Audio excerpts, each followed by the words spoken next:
Varicose వ్యాధితో బాధపడుతున్నారంట. తక్కువ ఖర్చుతో ట్రీట్మెంట్ కావాలి అనుకుంటే ఎవిస్ హాస్పిటల్ని సంప్రదించండి. నమస్తే రమ్మగారు. నమస్తే జయ. రమ్మగారు, మనము భక్తుల కథలు చెప్పుకుంటూ ఉంటాం. అయితే కన్నప్ప మూవీ కూడా రిలీజ్ కాబోతోంది భారీ ఎత్తున.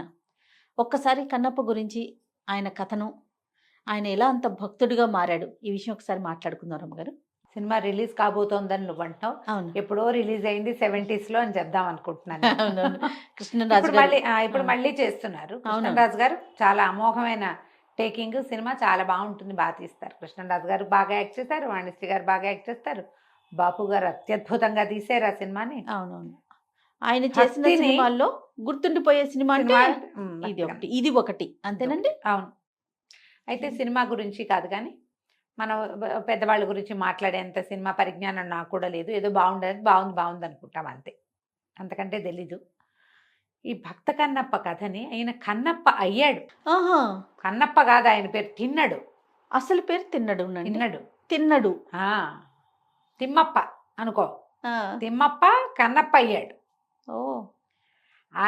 ఈ తిన్నడు ఈ పేర్లు బోయి వాళ్ళకి కదా ఉంటాయి.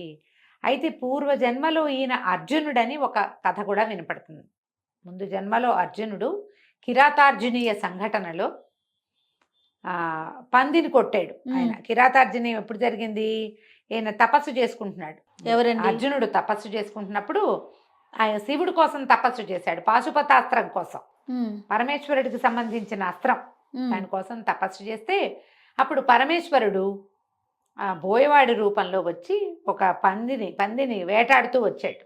ఆ పంది చేస్తున్న శబ్దానికి అర్జునుడు బాణం వేశాడు, బోయవాడి వేషంలో ఉన్న పరమేశ్వరుడు బాణం వేశాడు. నేను ముందు కొట్టానంటే ఇద్దరు పోట్లాడుకున్నారు. వారిద్దరికీ ఒక యుద్ధం సంభవించింది. కిరాతార్జునీయం దాని పేరు, సంఘటన పేరు.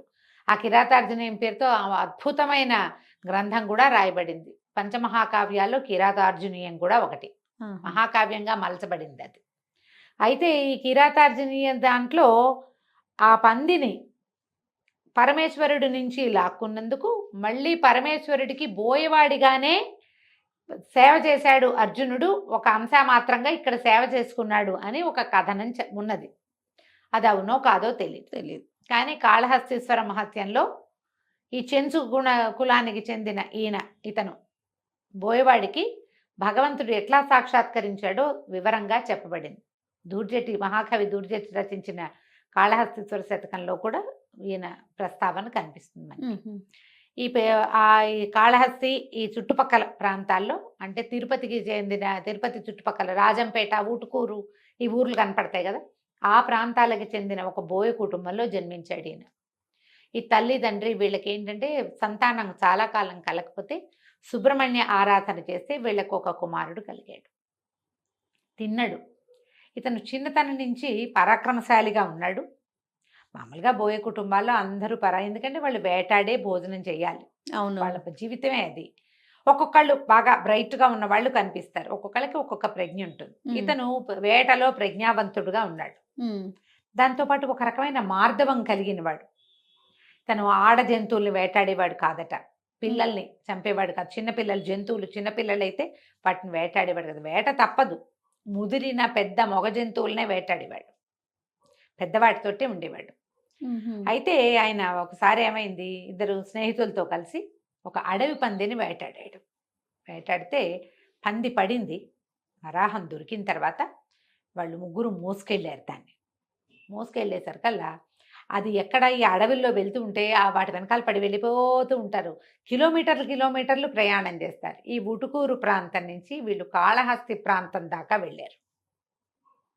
పెద్ద దూరమేం కాదు, ఆ కాలంలో అది దగ్గర కిందే లెక్క. వెళితే సువర్ణముఖి తీరానికి వెళ్ళారు. అక్కడ నీళ్లు తాగుదాం అనుకున్నారు. అక్కడికి వెళ్ళేసరికల్లా కాళహస్తి ఆ కొండ కనపడుతోంది. సువర్ణముఖి నదీ తీరాన తనకి ఒక ఉద్వేగం వచ్చేసినట్టు, ఆ కొండ మీదకి వెళ్ళిపోవాలని. అయితే ఈ స్నేహితుల్లో ఒకడు చెప్పాడట, ఆ పైన పిలకున్న దేవుడు ఉంటాడు ఆ కొండ మీద. అంటే అతన్ని చూడాలనిపించడం మొదలుపెట్టింది. జన్మాంతరమైనటువంటి ఆ పిలుపేదో ఉంది లోపల, కూడా ఉంటుంది, ఒక్కొక్క దాని మీద లాగేస్తూ ఉంటుంది. చిన్నప్పుడు ఎప్పుడు వెళ్ళకపోయినా అది కనపడేసరికి ఇదే మంది అనిపిస్తుంది, ఉద్రేకం వచ్చేస్తుంది. ఆయనకి వచ్చిన ఉద్రేకంలో వెళ్ళాలి వెళ్ళాలి వెళ్ళాలని అనిపించింది. వెళ్ళాలనిపించి ఇక వీళ్ళని పట్టించుకోవాలి. ఇందులో వీళ్ళలో ఆ ఉన్న స్నేహితులు ఇద్దరు ఇక్కడ ఈ పందిని పచనం చేస్తున్నారు. తింటారుగా వాళ్ళు, కొంత తిని కొంత పట్టుకెళ్తారు. ఇక్కడ ఆకలేస్తోంది, మరి పొద్దు నుంచి వేటాడుతున్నారు.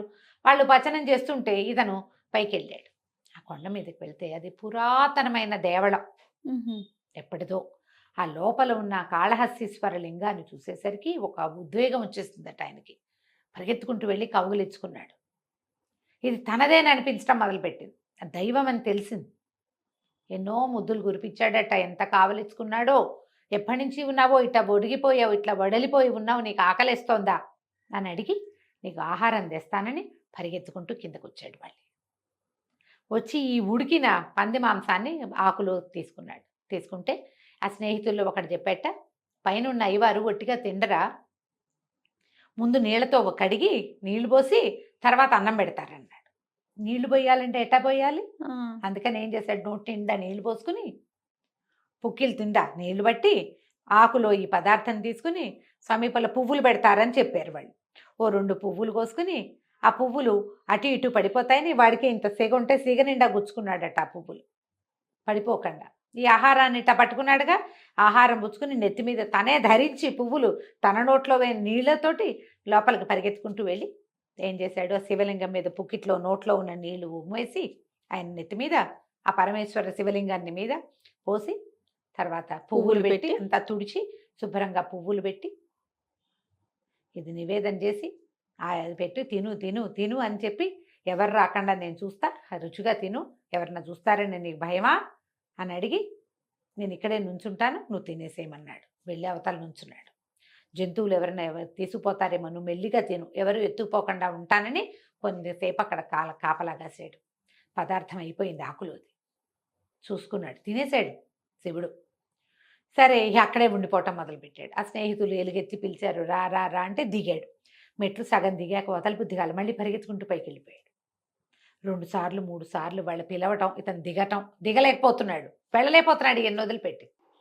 వాళ్ళు ఏం చేశారు, రేపొద్దు కానీ రాబా అని బలవంతం చేశారు. కిందకి వెళ్ళిపోయాడు. వెళ్ళాడు. రాత్రి ఎక్కడో పడుకున్నారు. తెల్లవారి మళ్ళీ వేటాడారు. కుందేళ్ళు ఏవో కనపడ్డాయి. మళ్ళా ఆహారం పచనం చేస్తే మళ్ళీ నోటి నిండా నీళ్లు పోసుకున్నాడు, మళ్ళీ పువ్వులు కోసుకున్నాడు. మళ్ళీ ఈ ఉడికిన ఆహారం మొట్టమొదటి శివుడికే పెట్టాలి, దేవుడికే పెట్టాలి నేనని పట్టుకుపోయాడు మళ్ళీ పైకి. 5 రోజుల పాటు రోజు వెళ్ళేవాట పైకి. వాళ్ళు ఇళ్ళకి వెళ్ళటం, సాయంత్రం అయ్యేసరికి ఇల్లు చేరిపోవటం ఏం లేదు. పెద్ద పిల్లలు అడవుల్లో పడి తిరుగుతూ ఉంటారు, ఎప్పుడో వెళ్తారు ఇంటికి. ఆహారం సంపాదించుకుంటూ ఉండటం, తినటం, తిరగటం అంతే. ప్రతిరోజు కొండ మీదకి వెళ్ళిపోతున్నాడు. ఒక 5-6 రోజులు అయ్యేసరికల్లా వీళ్ళకి భయం వేసింది, ఏమిటి వీడు ఇంత పిచ్చి అయిపోతున్నాడు అని వాళ్ళ అమ్మకి నాన్నకి చెప్పారు. వీడ కొండ మీద ఉన్న అయ్యోరి దగ్గరికి వెళ్ళిపోతున్నాడని, ఆహారం అంతా ఒక వంతు ఆయనకి పెట్టేస్తున్నాడని.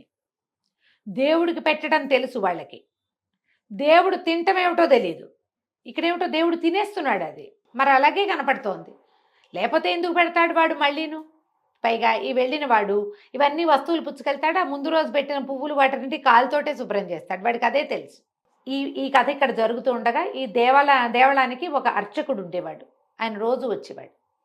ఎప్పుడైతే ఈ కథ మొదలైందో, ఈ మాంసాహారం పెట్టున్న ఆకులు పువ్వులు కొంత మిగిలిపోతుంది. ఆకులు అంతా తుడుచుకుని తిండు శివుడు.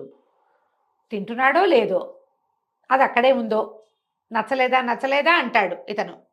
అందుకని మరి ఆయన ఏం చేస్తున్నాడు దాన్ని ఇది చూసి అలమటించిపోయాడు ఆయన. ఇదేమిటి, ఎవరు తెచ్చి పెడుతున్నారు ఈ పువ్వులేమిటి, అవి ఏమిటో పిచ్చి పువ్వులు, అవన్నీ దేవుడికి పెట్టే పువ్వులు కాదు, పరమేశ్వరుడికి కొన్ని పువ్వులే పెడతారు. ఎవరో వస్తున్నారు, ఏదో జరుగుతోందని ఆయన ఓహో దుఃఖించి పరమేశ్వరుడు వెనకాల పరి విధాలుగా ప్రార్థించాడు. ఆయన అన్నట్ట, నువ్వు ఒక పని చెయ్యి, రేపు పొద్దున్నే రా, నీ అర్చన ముగించి లింగం వెనకాల కూర్చో, ఏం జరుగుతుందో చూద్దు కానీ అని చెప్పాడు. ఇలా రోజు గడుస్తోంది కదా.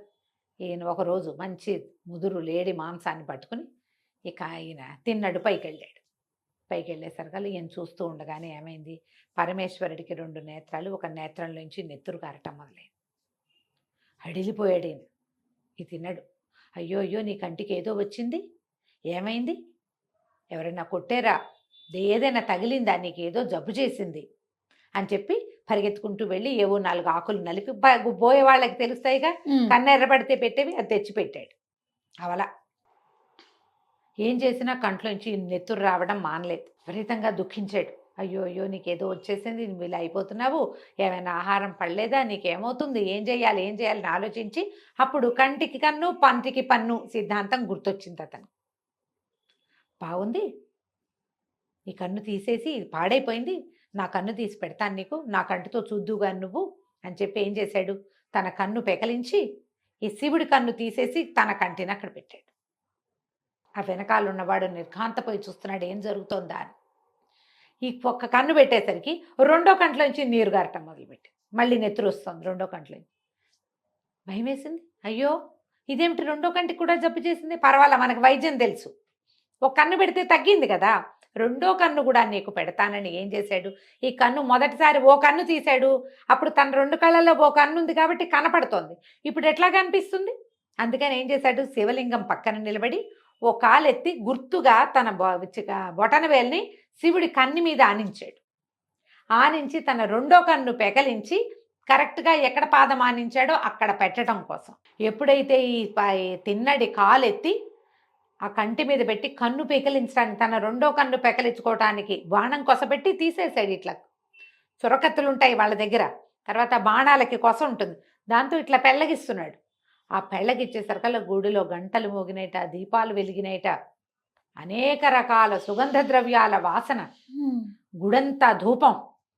పరమేశ్వరుడు లేచి బయటకు వచ్చాట. కన్నప్ప ఆగు ఆగు కాగని 3 సార్లు కన్నప్ప కన్నప్ప కన్నప్ప అన్నాడు పరమేశ్వరుడు. చేయి పట్టుకున్నాడు. ఈ శివలింగంలోంచి వచ్చినటువంటి మహాద్భుత సౌందర్య రాసైనటువంటి పరమేశ్వరుడిని చూసేసరికి కన్ను ఇంకా పెకలింక పడలేదు కదా, అని అట్లా చూస్తూ ఉన్నాడు. అతనికి 2 కళ్ళు వచ్చేసినాయి. పరమేశ్వరుని ఆలింగనం చేసుకున్నాడట. నీ కన్నిచ్చి భగవంతుడికైనా సరే ఇంత చేసిన వాడు ఆ కన్నప్పగానే ఇతను గుర్తింపబడతాడని ఆయన వరమిచ్చాడు. ఈ వెనక కూర్చుని ఇదంతా చూసిన అతనికి కూడా పరమేశ్వర సాక్షాత్కారం లభించింది. ఆ కథ ఆయన వల్ల బయటకు వచ్చింది. సాక్షాత్ పరమేశ్వరుడు అయిపోయాడు ఈ కన్నప్ప కూడా. తర్వాత ఎంతో కాలం జీవించి తర్వాత ఆయనకి ముక్తి మోక్షం లభించింది. అప్పుడే పరమేశ్వరుడిలో లీనమైపోయాడన్న కథ కూడా చెప్తారు. మనకి సినిమా అనేసరికల్లా అతనికి భార్య అవి ఇవి ఇద్దరి మధ్య కొంచెం స్నేహం అవి కథలు పెంచుకుంటారు కదా, అదంతా జరిగిందో లేదో మనకు తెలియదు. సాధారణంగా మనకు చెప్పబడే కథ అయితే ఇది. అతను చదువుకున్నది ఏం లేదు. అదేలేండి. భగవంతుడి పట్ల భక్తి అనేది ఒకళ్ళు నేర్పితే వచ్చేది కాదు. అవును, నేర్చుకుంటాం మనం రకరకాలు. అది లోపల ఒక భక్త్యావేశం అనేది ఒక చుక్కుంటే చుక్క నుంచి రకరకాల ముగ్గులు పెడతాం. చుక్క ఉండాలి.